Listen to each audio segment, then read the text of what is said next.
মমতা ব্যানার্জিকে এই মুহূর্তে ধর্ম সংকটে তিনি কি শাঁখের কড়াতে পড়েছেন? কথাগুলো কেন বলছি জানেন?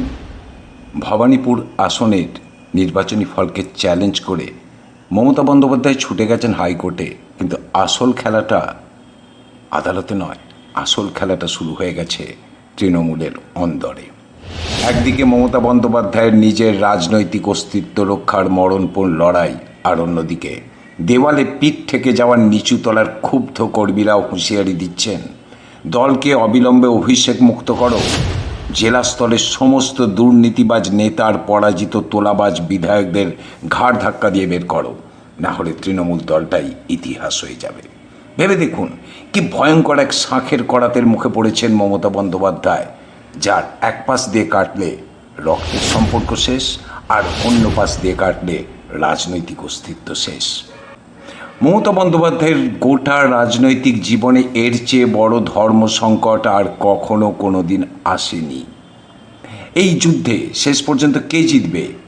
ভাইপোকে আগলে রাখা আবেগপ্রবণ পিসি, নাকি দলকে বাঁচাতে নির্মম নিষ্ঠুর নেত্রী মমতা?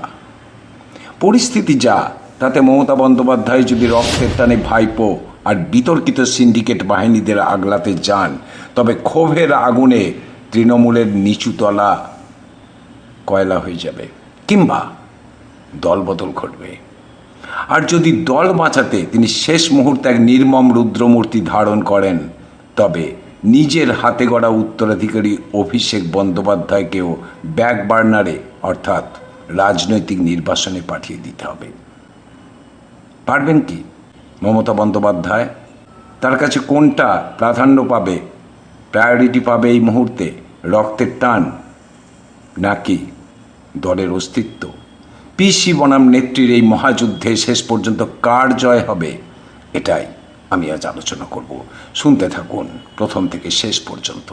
কিন্তু একটা প্রশ্ন আছে, যে সমস্ত পরাজিত এবং বিতর্কিত নেতাদের বিরুদ্ধে মানুষের ক্ষোভ চরমে, মমতা কি এবার সত্যি তাদের ঘাড় ধাক্কা দিয়ে বের করতে পারবেন দল থেকে? নতুন করে দলটাকে গড়ে তুলতে পারবেন নতুন প্রজন্মের যুব সম্প্রদায়কে দিয়ে? আর যারা মমতার পাশে এই মুহূর্তেও, তার চরম সংকটের মুহূর্তেও পাশে রয়েছেন, তাদেরও চিনে নিতে হবে যে শেষ মুহূর্তে কারা থাকলেন আর কারা তাকে ছেড়ে চলে গেলেন। আর একটা জিনিস বাংলার মানুষ বলছেন, যারা তৃণমূলকে এখনো পর্যন্ত ভালোবাসেন, তারা বলছেন যে রচনা বন্দ্যোপাধ্যায় তিনি ধোঁয়া ধোঁয়া দেখতে পেয়েছিলেন যখন মমতার সঙ্গে ছিলেন, চারিদিকে শিল্প হয়েছে দেখতে পেয়েছেন, আজ এখন আবার বলছেন যে 1.5 মাসে এত উন্নয়ন ঘটে গেছে চিন্তাই করা যাচ্ছে না।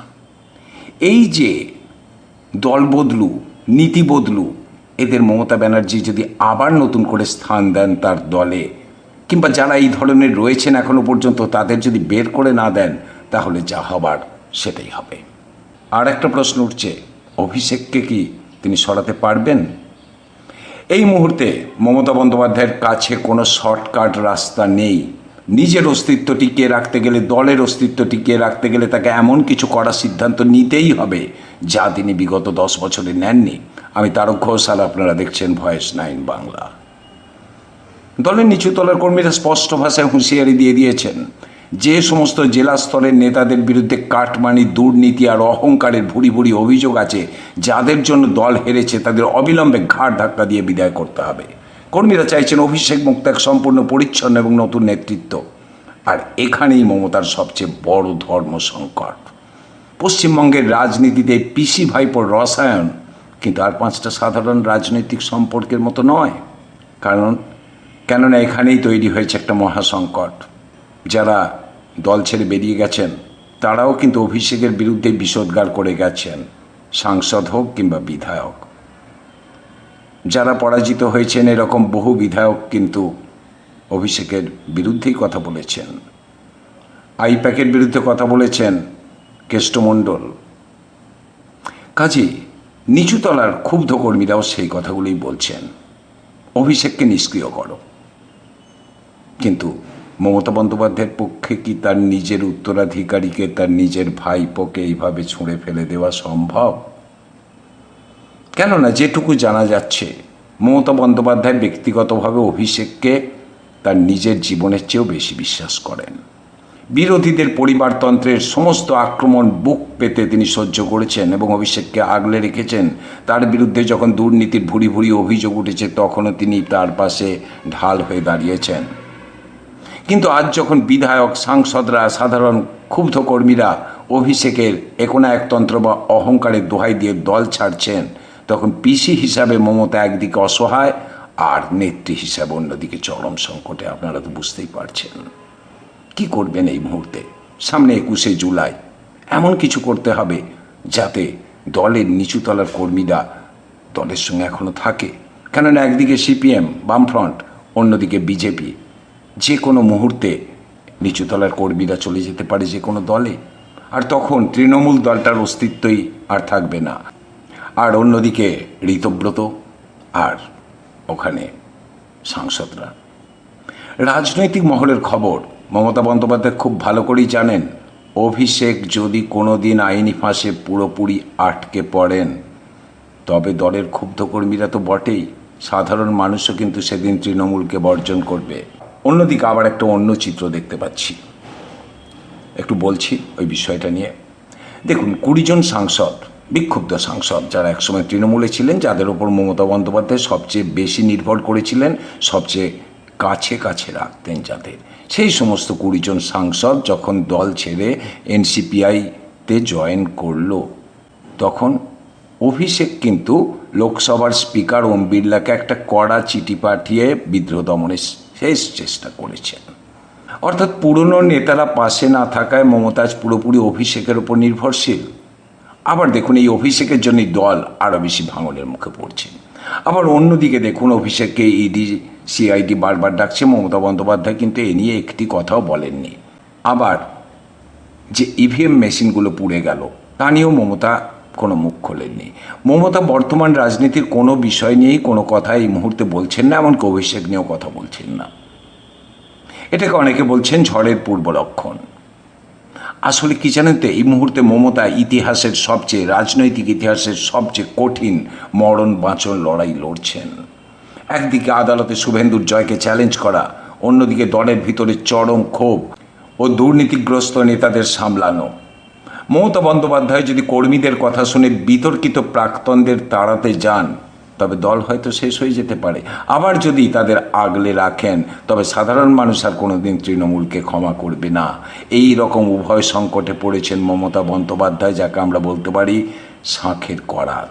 আর অন্যদিকে ধর্ম সংকট। পিসি বড় না রাজনৈতিক নেত্রী মমতা বড়। দেখুন, পশ্চিমবঙ্গের জেলায় জেলায় তৃণমূলের বহু প্রাক্তন বিধায়ক এবং বুথ বা অঞ্চল স্তরের নেতাদের বিরুদ্ধে দুর্নীতির ভুরি ভুরি অভিযোগ রয়েছে। শিক্ষক নিয়োগ কেলেঙ্কারি থেকে শুরু করে বালি পাচার, রেশনের চাল চুরি কিংবা সাধারণ মানুষের কাছ থেকে কাঠমানি খাওয়া, এইসব গ্রাসরুট লেভেলের নেতাদের পাপের ফলেই কিন্তু মানুষ ব্যালট বক্সে তৃণমূলকে প্রত্যাখ্যান করেছে। এটাই বলছেন সাধারণ কর্মীরা। তারা আরও বলছেন এদের দল থেকে তাড়াতে হবে। কিন্তু এখানে একটা বড় রহস্য দেখা দিচ্ছে।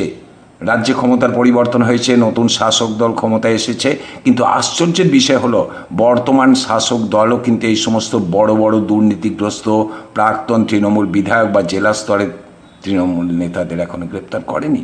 কিছু গ্রেপ্তার করেছে, কিন্তু যাদের বিরুদ্ধে ভুরি ভুরি অভিযোগ রয়েছে তাদের গ্রেপ্তার করা হয়নি বলে তৃণমূলের কর্মীরা বলছেন। বিজেপিরও কিছু কিছু নিচুতলার কর্মীরা বলছেন এদের গ্রেপ্তার করতে হবে, কিন্তু গ্রেপ্তার করা হচ্ছে না। তারা হয় পলাতক, নয়তো তাদের খুঁজে পাওয়া যাচ্ছে না। কিছু ত্রিপল উদ্ধার হচ্ছে, কিছু টাকা পয়সা ইত্যাদি ইত্যাদি উদ্ধার হচ্ছে। অনেকে অভিযোগ করেছেন দুর্নীতিগ্রস্ত তৃণমূল নেতাদের রাজনৈতিক ও আর্থিক ক্ষমতাকে ব্যবহার করে নিচুতলার সংগঠনকে কবজা করাই হয়তো বর্তমান শাসকের মূল রণকৌশল। অনেকেই অভিযোগ করেছেন নিচুতলাতে তৃণমূল এবং বিজেপির আঁতাত হচ্ছে। এখন যদি মমতাই বিতর্কিত প্রাক্তনদের দল থেকে বের না করে দেন, তাহলে জেলা স্তরে তৃণমূলের যেটুকু সাংগঠনিক ও আর্থিক ক্ষমতা অবশিষ্ট আছে সেটাও কিন্তু রাতারাতি ভেঙে পড়বে। আবার বের করে দিল একই সংকট। তাহলে দলে রাখলেও সংকট, দল থেকে বের করে দিলেও সংকট। দলে রাখলে সাধারণ কর্মীরা ক্ষোভে দল ছেড়ে বেরিয়ে চলে যাবেন, আর দল থেকে বেরিয়ে চলে গেলে আবার নতুন করে সংগঠনকে সাজাতে হবে। সেটা মমতা এখন কতটা পারবেন তার উপর নির্ভর করছে। কাজেই যেটা দিয়ে আমি শুরু করেছিলাম সেটাই বলছি যে একটা উভয় সংকট। মমতা এই মুহূর্তে একদিকে উভয় সংকটে পড়েছেন, যাকে আমি বলছি শাঁখের কড়াতে পড়েছেন, আর অন্যদিকে একটা ধর্ম সংকটে। ভাইপো বড় নাকি দল বড়? ভাইপো বড় নাকি যে তৃণমূলকে তিনি তৈরি করেছেন একটু একটু করে 30 বছর ধরে সেটা বড়? একদিকে রক্তের সম্পর্ক, অন্যদিকে জনগণের সম্পর্ক।